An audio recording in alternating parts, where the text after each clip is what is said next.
guys! So, welcome back sa aking YouTube channel. For today's video, ibabahagi ko kung paano ko ginawa yung aking DIY na aerial outfit na sinuot ng aking anak. So, ito.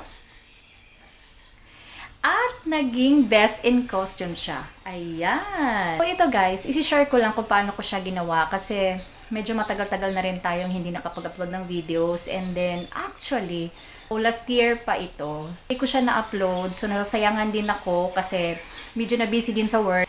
Isi-share ko kung paano ko siya ginawa. At ito na yung mga tela na binili ko para gagamitin natin sa pagtahi ng outfit.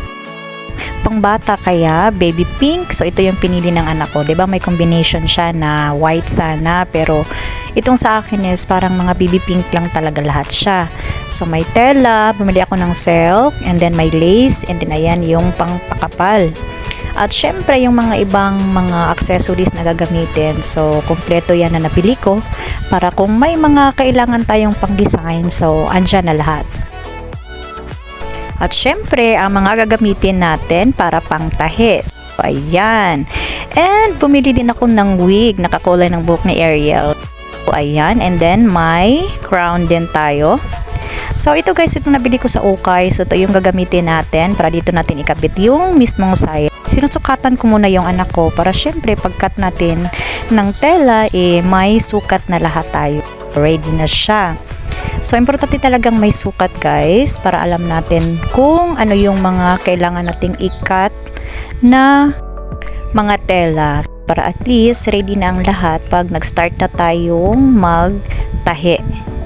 At ngayon naman, ang una nating gagawin is idikit ang pangpakapal. So, ito yung net na nabili natin. So, mura lang naman ang per meter nito. At bumili lang ako ng 2 meter para at least makapal siya. Ayan, start ko na siyang tinatahi at pagkatapos ididikit lang natin dyan sa saya na nabili natin sa ukay. Yan nga palang saya guys na nabili ko. Napakamura lang yan, 10 pesos lang yung bili ko niyan sa ukay. So sa ukay talaga ako namimili na gagamitin kasi mas makakamura tayo. Ayan na, nadikit ko na siya. Ang dali lang naman, kung may mga talent talaga kayo sa pagtahi, so pwede nyo ring gawin ang ginagawa ko para sa outfit ng mga anak nyo. Para makamura at magiging unique pa yung gawa ninyo kasi wala kayong kaparehas. Ngayon naman, ang unang gagawin ko sa nakat ko na tela, itatapat ko siya sa apoy. So, ganyan. Itapat nyo lang, huwag masyadong malapit para hindi naman masunog.